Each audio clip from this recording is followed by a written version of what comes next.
Bonjour à tous, on se retrouve pour une nouvelle position de milieu de partie, une combinaison bien entendu, au noir de jouer, très au noir évidemment, vous pouvez chercher comme d'habitude, les coups forcés hein, a priori, hein, les échecs.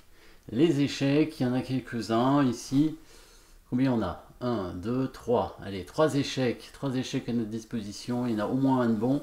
Et le roi blanc qui se fait attaquer par la dame, le cavalier, le fou, la tour, et il y a même un pion très ambitieux ici sur à une case de fer dame. Alors évidemment il est fixé, hein, donc il n'avancera pas tout de suite, mais en tout cas il est là, et il est très très dangereux. Un pion à une case de fer dame, une case de promotion, c'est toujours extrêmement dangereux. Donc là on a 4 pièces et demie on va dire avec le pion. C'est suffisant pour créer une attaque très forte. En général 4 pièces c'est vraiment énorme. Donc ici, bon bah après c'est pas forcé qu'il y ait quelque chose, hein, mais on voit quand même que les pièces blanches sont pas non plus extrêmement bien placées. La dame blanche est un petit peu hors jeu par rapport à la défense du roi. On voit la tour 1 qui est encore sur sa case de départ, la tour 1 qui est obligée de bloquer le fameux pion passé. Donc finalement ce pion c'est comme s'il valait une tour, hein, puisqu'il bloque la tour blanche.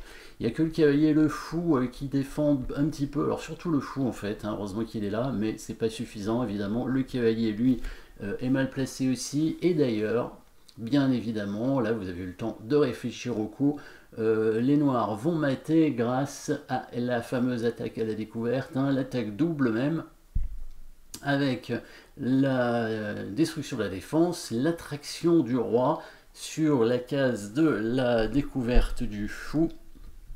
En fait, c'est le cavalier qui va découvrir l'échec du fou, plus exactement, et on va voir après que les pièces noires vont toutes participer au mat, hein, même les pions devant le roi d'ailleurs. Hein.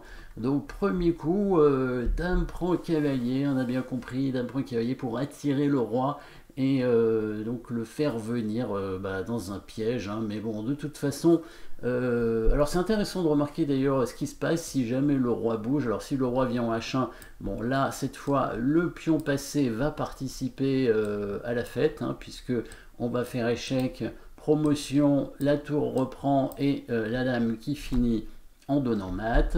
Et si le roi vient sur la case G1, là, ici, si vous voulez, vous pouvez essayer de trouver le coup qui va mater rapidement. Hein. Je pense que ça mate en 2 coups, en fait. Non, en 3 coups. En 3 coups, parce qu'il peut quand même sacrifier sa dame pour éviter le mat. Donc, bon, peut-être un peu plus que 3 coups, du coup, parce qu'il peut sacrifier sa dame.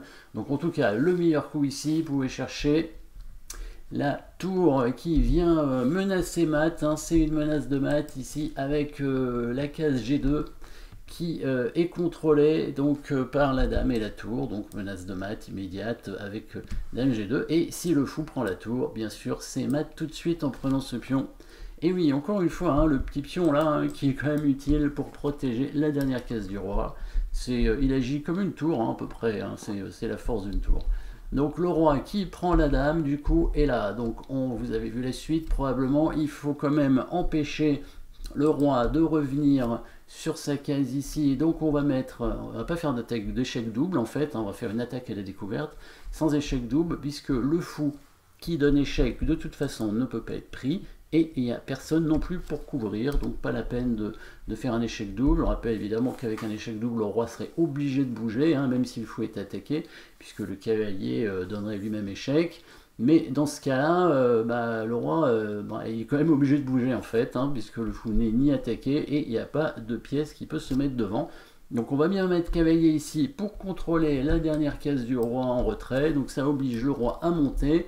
Du coup, le cavalier va continuer à donner échec, hein, le fou qui contrôle toute la diagonale ici, le roi qui est obligé encore d'aller vers les pions noirs, hein, dans le camp des noirs, et on va finir en quelques coups avec la tour qui va faire échec, le roi qui est donc obligé de revenir où il était, en G4, enfin il n'était pas là en fait, hein, mais en tout cas il revient d'où il vient, et d'ailleurs on va le mater sur la case où il était au premier coup. On avance le pion, on force le roi à revenir ici, Et ici, tout simplement, c'est une nouvelle découverte, donc 2 fois la découverte, hein. La première fois c'était avec le cavalier, et cette fois c'est la tour qui fait l'échec et la découverte, qui va donner mat tout de suite.